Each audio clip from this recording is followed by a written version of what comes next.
Assalamualaikum warahmatullahi wabarakatuh. Perkenalkan, nama saya Muhammad Garum Edi Putra dengan NIM 21305111045. Pada kesempatan kali ini saya akan mempresentasikan penelitian yang berjudul tentang analisis dan perancangan antarmuka aplikasi sistem informasi dan administrasi rumah sakit untuk meningkatkan user experience menggunakan metode user centered design. Nah, pertama-tama mari kita masuk ke bab 1, yaitu latar belakang. Pada zaman di mana teknologi sudah maju dan hampir seluruh pekerjaan dapat diakses secara digital, seperti rumah sakit contohnya, rumah sakit sekarang sudah memiliki sistem informasi dan administrasi rumah sakit secara digital agar masyarakat lebih mudah untuk melakukan proses administrasi. Namun timbul masalah baru pada sistem informasi dan administrasi, yaitu desain antarmuka dan pengalaman pengguna yang buruk, menimbulkan banyak permasalahan yang serius. Lalu di rumusan masalahnya, yang pertama ada apa kebutuhan pengguna pada aplikasi sistem informasi dan administrasi pada rumah sakit. Yang kedua ada bagaimana kondisi pengalaman pengguna aplikasi pada rumah sakit. Dan yang terakhir ada apakah terdapat peningkatan pengalaman pengguna setelah mengimplementasi metode UCD pada aplikasi. Selanjutnya ada tujuan dari penelitian ini. Yang pertama ada mengidentifikasi kebutuhan pengguna pada aplikasi sistem informasi dan administrasi.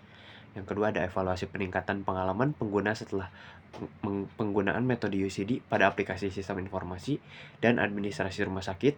Yang ketiga ada mengimplementasi metode user centered design atau UCD pada aplikasi sistem informasi dan administrasi rumah sakit.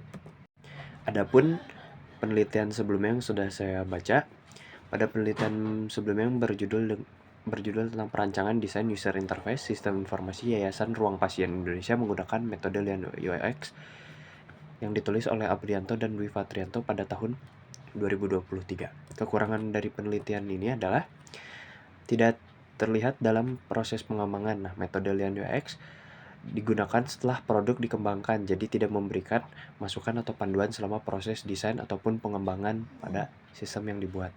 Yang kedua ada terbatas pada evaluasi pasca pengembangan. Fokus dari Lian UX ini adalah mengukur pengalaman pengguna setelah produk selesai. Jika produk tersebut tidak memenuhi kebutuhan atau harapan pengguna, mungkin metode ini hanya menunjukkan masalah yang sudah ada tanpa memberikan solusi untuk perbaikan ke depannya pada sistem informasi dan administrasi rumah sakit. Nah, yang terakhir ada kurangnya detail dan kontekstual. Biasanya mengumpulkan data kuantitatif dalam bentuk skala yang mungkin tidak cukup mendalam untuk memahami alasan dibalik kepuasan atau ketidakpuasan pengguna. Ini bisa mengakibatkan hasil yang kurang kontekstual. Selanjutnya, di bab 2 yaitu studi literatur. Nah, yang pertama ada bagian kajian keislaman pada surat Al-Baqarah ayat 168 yang artinya, wahai manusia, makanlah dari makanan yang halal dan baik yang terdapat di bumi dan janganlah kamu mengikuti langkah-langkah setan. Sungguh setan itu musuh yang nyata bagimu.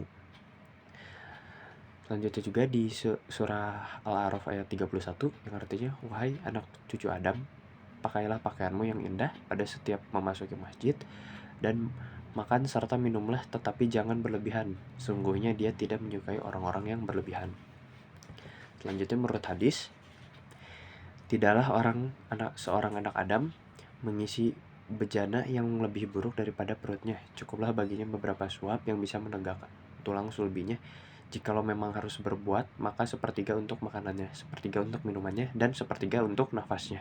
Hadis riwayat Imam Ahmad dan At-Tirmizi. Yang kedua ada ilmu itu ada dua macam, ilmu agama dan ilmu tubuh. Itu studi keislaman menurut hadis dan Al-Quran. Dan yang terakhir ada metodologi. Metodologi yang digunakan itu ada user centered design. Nah, tahapannya itu ada yang pertama understand context of use, yang kedua ada specify user requirement, yang ketiga ada design solution, dan yang terakhir ada evaluation against requirement. Nah, mungkin sekian dari saya. Mohon maaf bila ada kekurangan. Wassalamualaikum warahmatullahi wabarakatuh.